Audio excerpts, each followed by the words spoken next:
আসসালামু আলাইকুম। সংবাদে আপনাদের সবাইকে স্বাগত জানাচ্ছি। আমি ফিরোজ তোহা। শুরুতেই আরবে কেবলস সংবাদ শিরোনাম জানিয়ে দিব সর্বশেষ গুরুত্বপূর্ণ আপডেট সংবাদ। শুরুতেই শিরোনাম। বাংলাদেশের ভেতর দিয়ে ভারতের রেল লাইন এদেশের জনগণ মেনে নেবে না বলে সরকারকে হুঁশিয়ারি করেছেন বিএনপির ভাইস চেয়ারম্যানের উপদেষ্টা জয়নুল আবেদিন ফারুক।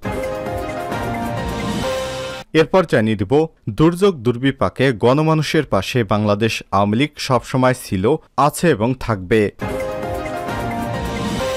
এরপর জানিয়ে দিব প্রবাসীরা সহজেই প্রধানমন্ত্রীর কাছে যেতে পারেন বলে দাবি করেছেন পররাষ্ট্রমন্ত্রী ড হাসান মাহমুদ। এদিকে নেত্রকোনায় বন্যার পানিতে বন্দী প্রায় ৩৪ গ্রামের মানুষ। গত কয়েকদিন ধরে টানা ভারী বৃষ্টি এবং উজান থেকে নেমে আসা পাহাড়ি ঢলে ভারতীয় পানির কারণে এ এলাকার নিম্ন অঞ্চল প্লাবিত হয়েছে। শুক্রবার ২১ জুন সকাল পর্যন্ত পানিবন্দী হয়েছে ৩৪টি গ্রামের ১,৬২০টি পরিবার। বন্যার পানিতে ডুবে গেছে প্রধানমন্ত্রীর দেওয়া আশ্রয়ণ প্রকল্পের ঘরগুলো। এদিকে পানি বৃদ্ধি অব্যাহত থাকায় খাদ্য সংকটের আশঙ্কা করা হচ্ছে। অনেকেই বিপাকে পড়েছেন গবাদি পশু নিয়ে। এবারে জানাবো পুলিশকে নিয়ে সংবাদ প্রকাশে গণমাধ্যমকে সতর্ক থাকার অনুরোধ। সাম্প্রতিক সময়ে বিভিন্ন গণমাধ্যম, প্রিন্ট এবং ইলেকট্রিক মিডিয়া, সামাজিক যোগাযোগ মাধ্যমে বাংলাদেশ পুলিশের সাবেক এবং বর্তমান সদস্যদের নিয়ে প্রকাশিত প্রতিবেদনকে অতিরঞ্জিত রিপোর্ট দাবি করে সবের প্রতিবাদ জানিয়েছে বাংলাদেশ পুলিশ সার্ভিস অ্যাসোসিয়েশন বিপিএসএ। এবং সর্বশেষ জানিয়ে দেব যুক্তরাষ্ট্রে স্নাতক পাশ করা বিদেশি শিক্ষার্থীরা পাবেন গ্রিন কার্ড। যুক্তরাষ্ট্রের সাবেক রাষ্ট্রপতি ডোনাল্ড ট্রাম্প বলেছেন তিনি পুনরায় নির্বাচিত হলে মার্কিন বিশ্ববিদ্যালয় থেকে স্নাতক পাশ করা বিদেশি সব শিক্ষার্থীকে গ্রিন কার্ড দিবেন। অভিবাসনের বিষয়ে ডোনাল্ড ট্রাম্প কঠোর বক্তব্যের জন্য পরিচিত। রিপাবলিকানরাও অভিবাসীদের জন্য তাচ্ছিল্য সুরে কথা বলেন। নির্বাচনের আগে হঠাৎ ট্রাম্পের এমন অপ্রত্যাশিত বক্তব্য সর্বত্র আলোচনা চলছে। আল জাজিরা শুক্রবার ২১ জুন এক প্রতিবেদনে বলছে বৃহস্পতিবার সিলিকন ভ্যালি কারিগরি বিনিয়োগকারীদের সঙ্গে একটি পডকাস্ট সাক্ষাৎকারে ট্রাম্প ওই বক্তব্য দেন। প্রিয় দর্শক, এতক্ষণ শুনছিলেন সংবাদ শিরোনাম, এবারে বিস্তারিত।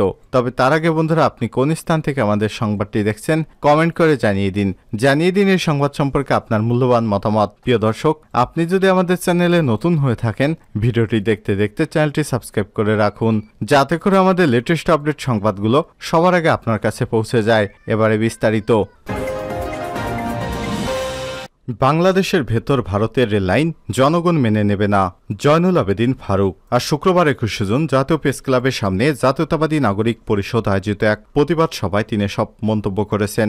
জয়নুল আবেদিন বলেন, আপনারা দেশের ভেতর দিয়ে রেল লাইন নিয়ে যাবেন, তা দেশের মানুষ কোনোদিনও মেনে নেবে না।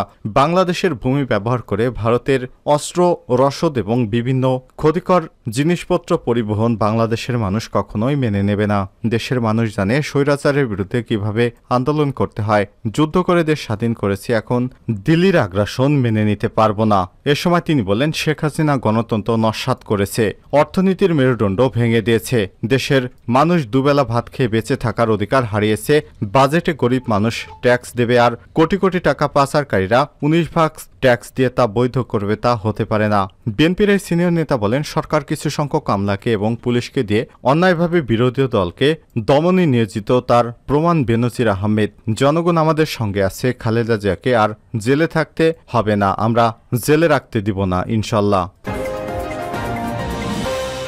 দুর্যোগ দুর্বিপাকে গণমানুষের পাশে আওয়ামী লীগ। প্রতিষ্ঠা লগ্ন থেকে বাংলাদেশ আওয়ামী লীগ প্রাকৃতিক দুর্যোগে এবং অর্থনৈতিক বিপর্যয় রোধে নানা রকমের পদক্ষেপ নিয়ে এসেছে। আওয়ামী লীগ যখন প্রতিষ্ঠা হয় তখন একদিকে মুসলিম লীগের দুঃশাসন এবং অব্যবস্থাপনা, অন্যদিকে প্রাকৃতিক দুর্যোগ, দেশভাগের মারাত্মক প্রভাব এবং সাম্প্রদায়িক দাঙ্গায় দুই দেশব্যাপী চরম খাদ্যাভাব দেখা দেয়, যার পরিপ্রেক্ষিতে ১৯৪৯ সালের ১১ অক্টোবর খাদ্য মিছিল করে আওয়ামী লীগ। গ্রেপ্তার হন আওয়ামী লীগের নেতৃত্ববৃন্দ। এর মাঝেও ক্ষতিগ্রস্ত মানুষের পাশে দাঁড়ায় আওয়ামী লীগের নেতৃত্ব।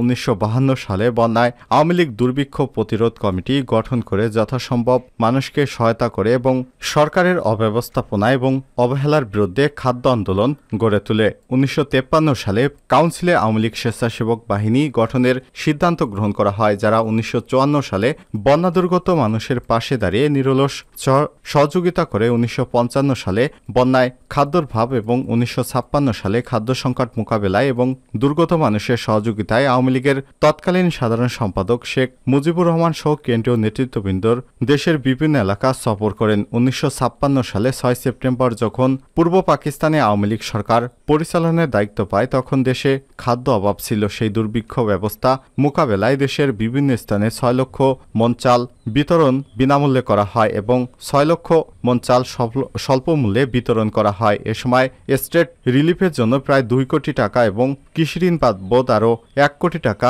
বিলি করে পরিস্থিতি অনেকটা স্বাভাবিক অবস্থায় ফিরে আনা সম্ভব হয়। দেশে হাজার হাজার লঙ্গরখানা এবং রিলিফের ক্যাম্প খুলে অভুক্ত কোটি কোটি মানুষকে অনাহার থেকে রক্ষা করে আওয়ামী লীগ সরকার।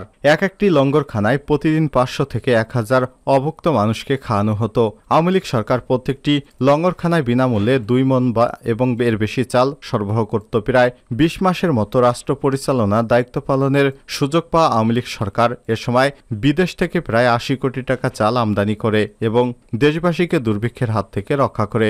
1960 সালে সুন্দরবন এলাকায় ঘূর্ণিঝড়ের পর সর্বাত্মক ত্রাণ তৎপরতা চালায় আওয়ামী লীগ। 1961 সালে প্রলয়ঙ্কারী জলোচ্ছ্বাসের পর রাজনৈতিক নিষ্পেষণের শিকার আওয়ামী লীগ ধারাবাহিকভাবে ত্রাণ তৎপরতা চালায়। এরপর 1964 সালে পশ্চিম পাকিস্তানি সরকারের চক্রান্তে সাম্প্রদায়িক দাঙ্গা সৃষ্টি হলে আওয়ামী লীগ নেতা শেখ মুজিবুর রহমানকে আহ্বায়ক এবং কমিউনিস্ট পার্টি আলী আকসাদকে যুগ্ম আহ্বায়ক করে দাঙ্গা প্রতিরোধ কমিটি গঠিত হয়। 1966 সালে বন্যা প্লাবিত হলে বঙ্গবন্ধু শেখ মুজিবুর রহমান তার 6 দফা আন্দোলনের মধ্যেই দলীয় নেতা কর্মীদের নিয়ে জনগণের প্রতি সহযোগিতা অব্যাহত রাখেন। 1970 সালে 12 নভেম্বর আঘাত হানে সর্বকালের ভয়ঙ্করতম দ্য গ্রেট ভোলা সাইক্লোন।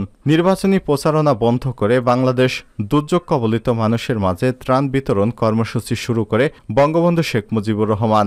এরপর 1971 সালের মার্চে অসহযোগ আন্দোলনের মাঝেও বন্যা নিয়ন্ত্রণ এবং শহর সংরক্ষণের কাজ, উন্নয়ন এবং নির্মাণ কাজ, ঘূর্ণিদুর্গত এলাকায় বাঁধ নির্মাণ সহ সব উন্নয়নমূলক কাজ, সাহায্য সহযোগিতা, পুনর্বাসন এবং পুনর্নির্মাণ কাজ অব্যাহত রাখার নির্দেশ দেয় বঙ্গবন্ধু শেখ মুজিবুর রহমান। আওয়ামী লীগের নেতৃত্বে মুক্তিযুদ্ধ চলাকালীন সময়েও বন্যা কবলিত পরিস্থিতি মোকাবেলা করা হয়। এদিকে যুদ্ধ পরিচালনা, অন্যদিকে শরণার্থী শিবিরে আশ্রয় নেওয়া কোটি কোটি মানুষের আহার এবং চিকিৎসার ব্যবস্থা করেছিল আওয়ামী লীগের নেতৃত্বাধীন মুজিবনগর সরকার। 1972 সালে 10 জানুয়ারি স্বদেশ প্রত্যাবর্তন পর জাতির পিতা বঙ্গবন্ধু শেখ মুজিবুর রহমান 3 কোটি ছিন্নমূল মানুষ, 1.5 কোটি অগ্নিদগ্ধ ঘরবাড়ি, 1 কোটি শরণার্থীর পুনর্বাসন, শূন্য খাদ্য গুদাম, অনাবাদী জমি সহ সংকটকুল পরিস্থিতি মোকাবেলায় দারুণ সফলতা দেখিয়েছেন। খাদ্যভাবে 2 কোটি লোক মারা যাবে, কিন্তু বঙ্গবন্ধু সরকার দেশের প্রত্যন্ত গ্রাম অঞ্চলে 4 কোটি 75 লক্ষ মন খাদ্য সামগ্রী বিতরণ করে। সম্প্রতি প্রলয়ঙ্কারী ঘূর্ণিঝড় রিমালের আঘাতে পূর্বেই 78,000 স্বেচ্ছাসেবকের মাধ্যমে নিরাপদ আশ্রয়ে মানুষকে নিয়ে আসে সরকার। আক্রান্ত এলাকাগুলোতে প্রধানমন্ত্রী শেখ হাসিনা প্রত্যক্ষ নির্দেশনায় সরকারের পাশাপাশি সংগঠন আওয়ামী লীগ এবং উদ্ধার তৎপরতা আর ত্রাণ কার্যক্রম চালাচ্ছে। এভাবেই যুগ যুগ ধরে সবসময় মানুষের পাশে দাঁড়িয়েছে আওয়ামী লীগ সরকার।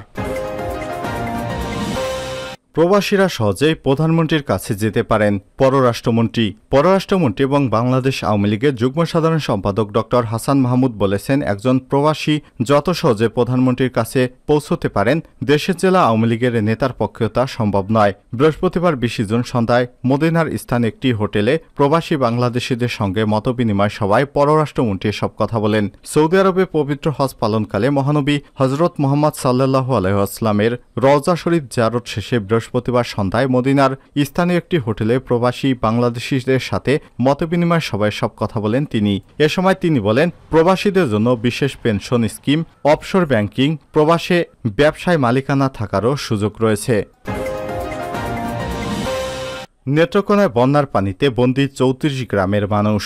ভারী বৃষ্টি এবং পাহাড়ি ঢলে ধনুমনগড়া বালই বর্ণী নদীর পানি বৃদ্ধি পাচ্ছে, ফলে উপজেলার প্রত্যেকটি হাওরে পানি বাড়ছে। এতে করে উপজেলার বিভিন্ন এলাকায় জলাবদ্ধতা সৃষ্টি হয়েছে। বন্যা পরিস্থিতি মোকাবেলায় উপজেলা প্রশাসনের পক্ষ থেকে কন্ট্রোল রুম এবং মনিটরিং টিম গঠন করা হয়েছে। প্রস্তুত রাখা হয়েছে বৃষ্টি আশ্রয় কেন্দ্র। আর শুক্রবার সরেজমিনে গিয়ে দেখা গেছে উপজেলার মাঘান ইউনিয়নের মাঘান, নয়াপাড়া, পাদারকোনা, চত্রমপুর, জঙ্গল ডেমারগাতি এবং গোবিন্দশ্রী ইউনিয়ন, গুচ্ছাগ্রাম, শান্তিপাড়া সহ বিভিন্ন এলাকায় বন্যার পানিতে তলিয়ে গেছে। এ সময় জহিরুল ইসলাম নামে একজন জানান, আমার ইউনিয়নের প্রায় ৪০০ পরিবার পানিবন্দী অবস্থায় রয়েছেন। খাদ্য সংকট থাকলে তা দ্রুত পদক্ষেপ গ্রহণ করা হবে বলে জেলা প্রশাসকের পক্ষ থেকে প্রতিশ্রুতি দেওয়া হয়েছে।